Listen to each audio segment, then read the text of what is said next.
अम्माद, सबसे पहले तो वेल डन, ब्रिलियंट परफॉर्मेंस। जिस तरह नेशंस कप में आप लोगों ने जो है परफॉर्म किया, आपने जिस तरह टीम को लीड किया, बट अम्माद ये जो सारी उसकी आफ्टर मैथ हुई, सबसे पहले तो हम सबको जो है ये तजस्सुस है तो 5,600 का चेक किस लिए था, किस चीज़ के लिए था, बेसिकली किस मद में दिया गया था? सबसे पहले तो मैं शुक्रिया अदा करता हूँ आपका कि आपने शो के लिए कॉल की। रियान भाई मेरे सीनियर बैठे हैं, उनको भी अस्सलाम वालेकुम। और बात ये थी कि थोड़ी ना मैं क्लैरिफाई कर दूं कि मिसअंडरस्टैंडिंग थी पहले स्टार्टिंग में। ये पाकिस्तान स्पोर्ट्स बोर्ड ने जो हमारा नेशन कप से पहले जो हमारा ट्रेनिंग कैंप इस्लामाबाद में था, ये उसके डेली अलाउंसेस थे। और ये एक दिन का, ये कहते हैं कि इनका पता नहीं कांग्रेस में बजट पास हुआ या किसी जगह पास हुआ है, एक दिन का 400 रुपीज ये देते हैं नेशनल प्लेयर को। तो मैं समझता हूँ कि ये इससे बड़ी ज्यादती क्या हो सकती है। सो मुझे उस चेक के लिए कॉल की गई तो मैंने उनको सीधा बताया कि भाई मैं बिल्कुल नहीं ये चेक रिसीव करूंगा और ना मैं इस्लामाबाद आ सकता हूँ इस चेक के लिए। यानी कि ये पीएसपी जेब खर्च देता है टॉप एथलीट्स को जब वो वहाँ पर जमा होते हैं, क्यों भट्ट साहब ऐसा ही है? जी बिल्कुल, ये बातें जो अम्माद ने की हैं ये हम आईपीसी की मिनिस्ट्री में भी बैठ के कर चुके हैं। अच्छा। जब मैं आईपीसी की मिनिस्ट्री में जाके बात की थी, मैंने कहा था कि Pakistan sports board 400 rupees per day देता है डेली अलाउंस, तो 400 रुपये में आप क्या एक्सपेक्ट करते हैं? तो साथ मुझे जवाब मिला था कि ये 400 रुपीज़ पाकिस्तान स्पोर्ट्स बोर्ड नहीं भी देगा तो उसका कोई प्रॉब्लम नहीं है, क्योंकि आपको पैसे मिलते हैं पाकिस्तान हॉकी फेडरेशन से, वो आपके सारे जो नाज नखरे उठाता है। बट मैंने कहा फिर ये आपने शिक क्यों रखी कि आपने भी 400 रुपए देने हैं? फिर आप सीधा सीधा कह दें कि हम हॉकी को कुछ नहीं देंगे, जो लेना है आपने पाकिस्तान हॉकी फेडरेशन से ले। तो ये बातें जो हैं ये उस वक्त भी उधर भी बैठ के ये बातें हुई थी, बट यहां से सुनते हैं, यहां से निकाल देते हैं। ये सिर्फ हॉकी का नहीं है, ये आपकी जितनी स्पोर्ट्स, अगर अरशद नदीम भी ओलंपिक का मेडल जीत के आया, उसको भी 400 रुपए डेली मिल रही थी वहां पे पाकिस्तान स्पोर्ट्स बोर्ड में। तो ये एक सिस्टम ठीक करने की बात है कि मिनिस्ट्री में जो बंदा बैठा है तो एक हैंडसम अमाउंट डेली अलाउंस की होनी चाहिए कि जो कि आप जो प्लेयर जाके चेक ले उसको पता लगे कि मुझे कोई पाकिस्तान स्पोर्ट्स बोर्ड ने डेली अलाउंस दिया। अगर आप बजट सुन ले पाकिस्तान स्पोर्ट्स बोर्ड को क्या मिलता है तो बंदा कहता है ये पैसे जाते कहाँ हैं? अभी तो उन्होंने वापस करते हैं कि हमारे पास खर्च करने के लिए नहीं। बट आपने कहा कि पाकिस्तान स्पोर्ट्स बोर्ड तो ये चले वो 400 रुपए दे रहा है, पाकिस्तान हॉकी फेडरेशन की जिम्मेदारी है कि पाकिस्तान हॉकी फेडरेशन।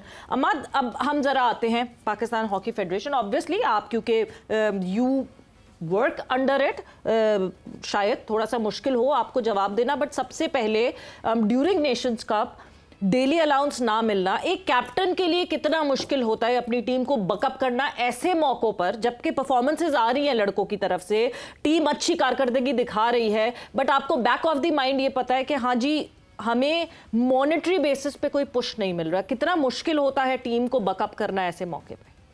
जी आपने बड़ा अच्छा सवाल किया। टीम को जो है वो मोटिवेटेड करना और उनको बैकअप करना, लड़कों की बातें सुनना, ये एक बड़ा मुश्किल मरहला होता है मैं समझता हूँ। पर मैं क्रेडिट भी देता हूँ अपने लड़कों का कि मेरी वो एक आवाज़ में लब्बैक कहते हैं, कभी उन्होंने जो है वो दूसरी बात नहीं की, क्योंकि फर्स्ट प्रायोरिटी जो होती है हमारा ये होता है कि हमने अपना सारा फोकस जो मैच की तरफ रखना ही है। जिस टूर्नामेंट के लिए आए हैं उसी टूर्नामेंट में परफॉर्म करना है और कुछ ना कुछ करना है अपनी कंट्री के लिए।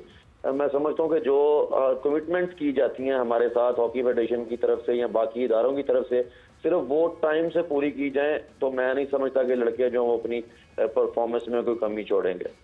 बाकी नेशंस कप की परफॉर्मेंस आप सब लोगों के सामने है। मैं समझता हूँ कि मेरा ये सारा क्रेडिट मेरी टीम को, लड़कों को, और जो हमारे चीफ कोच हैं ताहिर जमान, उनको जाता है कि बड़ा अच्छा काम किया। उम्मीद है कि आने वाले जो टूर्नामेंट्स हैं, जैसे कि अभी प्रो लीग का सिलसिला चल रही है हमारी बात गवर्नमेंट के साथ भी हॉकी फेडरेशन कर रही है, तो ये काफ़ी चीज़ें इंशाल्लाह बेहतर होने जा रही हैं। अच्छा भट्ट साहब, आपने दो चीज़ों का जिक्र किया है, एक कमिटमेंट का और एक ताहिर जमान का। क्या कोई कमिटमेंट वज़ीर दिफा साहब ख्वाजा मोहम्मद आसिफ साहब ने की है, क्योंकि आपकी उनसे भी मुलाकात हुई है और उन्होंने भी कुछ आवाज़ बुलंद की थी जो आपका चेक था उस हवाले से? और दूसरा, क्या फ़र्क आपको लगा है जब ताहिर जमान एक अरसे के बाद पाकिस्तान की नेशनल टीम के साथ बहसीत हेड कोच वो अपनी खिदमात अंजाम दे रहे हैं? जी मैं समझता हूँ कि ख्वाजा साहब ने बड़ा अच्छा रिस्पॉन्स दिया।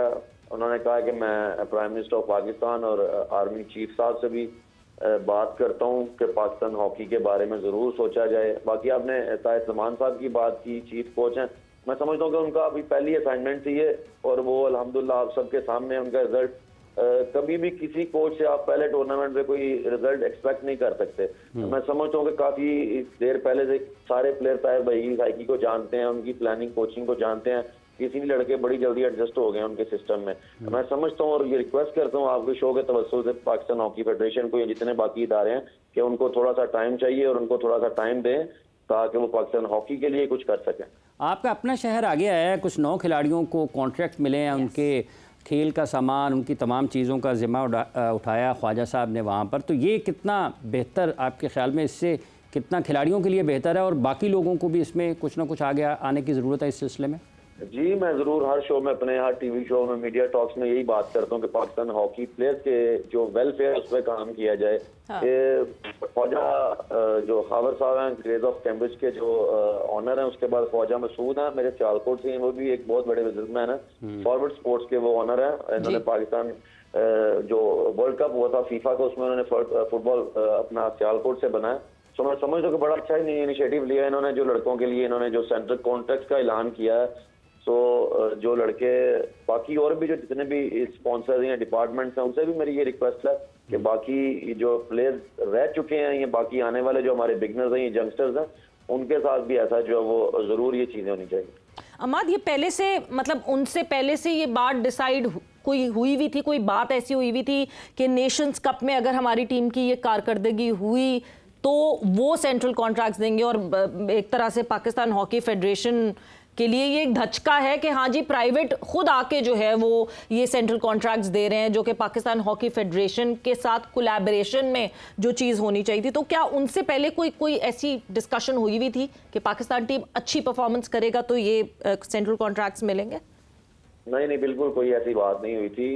बेसिकली जो लड़के, आपने ब्रांड सुना होगा ग्रेज और ग्रे निकलस क्रिकेट में, ये दोनों ब्रांड सेम है जी। तो जो लड़के मेरे अभी 9 प्लेयर जो ग्रेज की हॉकी से खेलते हैं ना, ये सिर्फ कॉन्ट्रैक्ट उनके लिए एक रखा गया है। सो मैं समझता हूँ कि ये कोई पहले से डिसाइड नहीं था।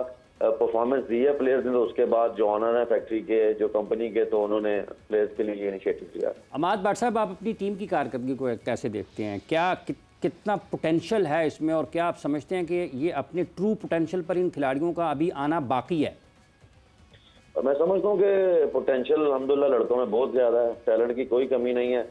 मैंने पहले भी बताया, जैसे आपको बार बार चीज़ें रिपीट करनी पड़ती हैं कि फैसिलिटेट किया जाए प्लेयर्स को, जो चीज़ें वर्ल्ड की हाईएस्ट टीम जितनी भी हैं, जिनको जो उन चीज़ों पे काम कर रहे हैं, वो हमारे पास बिल्कुल मौजूद नहीं है। हमें वो चीज़ें मुहैया किया जाए।